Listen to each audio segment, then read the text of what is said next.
Be day 20 days since the Democrats recklessly shut down the United States government.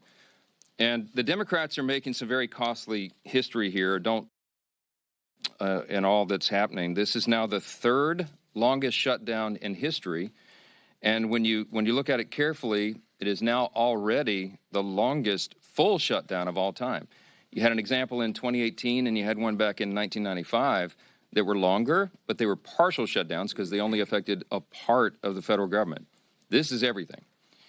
And it's also important for us to note, this is the first time in history that any party has had the audacity to shut down the government over a totally clean, nonpartisan continuing resolution.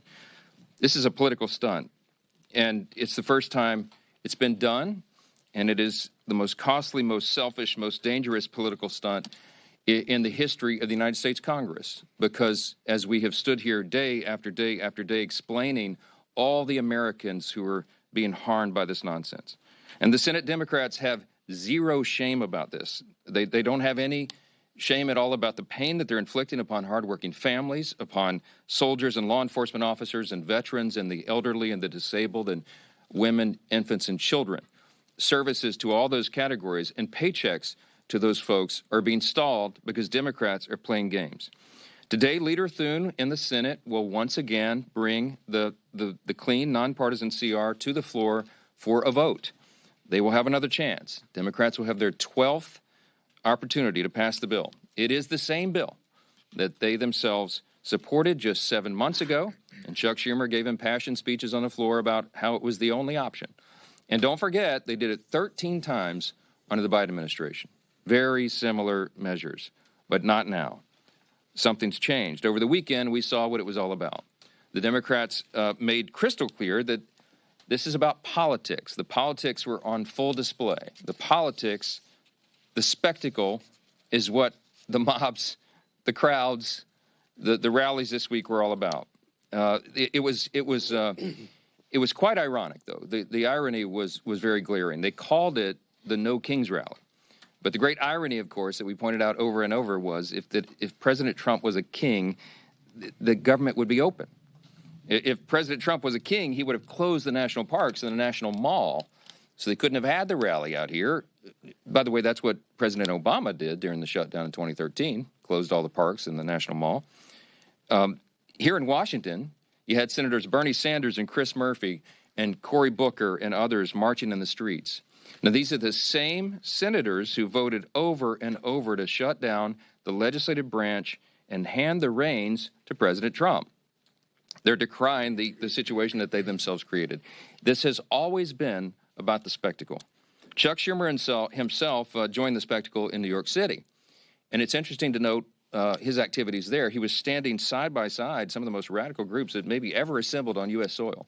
They openly advertised as co-sponsors of the event in New York City the Communist Party USA, the Democrat Socialist of America, the Freedom Socialist Party, the Young Communist League of New York, many others. Do we need any further evidence? They're not hiding this. They're out in the open. They're not shy about it, because this is the core constituency of the modern Democratic Party. These are objective facts. Look at what's happening. Open your eyes. It is exactly why Chuck Schumer is pandering in this whole charade. We've explained from the very beginning, this shutdown is about one thing and one thing alone: Chuck Schumer's political survival. Now, I noted on Friday, the lead organizer of the rallies this weekend issued an open threat to Democrats.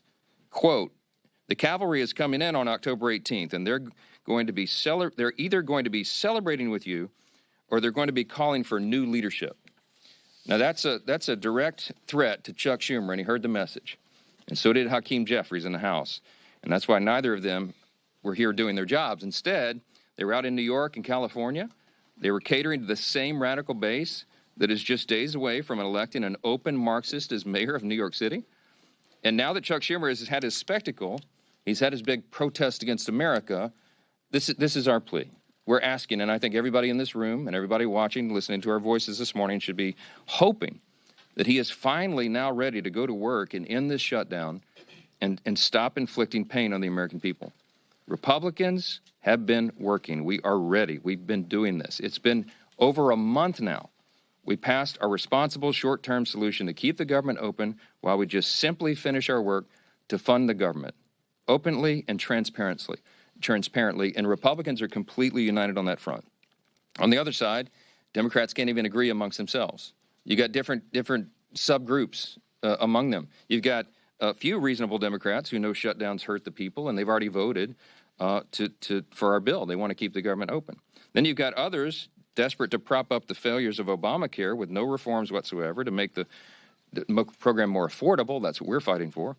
And you've got AOC calling for her own negotiations on live TV, and you've got Chuck Schumer and Hakeem Jeffries still unable to articulate what it is they need to reopen the government. It illustrates the point once again. This was never about a solution. It was about creating an issue. Now that Democrats have had their protest and publicity stunts, I just pray that they come to their senses and end this shutdown and reopen the government this week. Republicans are waiting. The American people are waiting, and we are ready to act.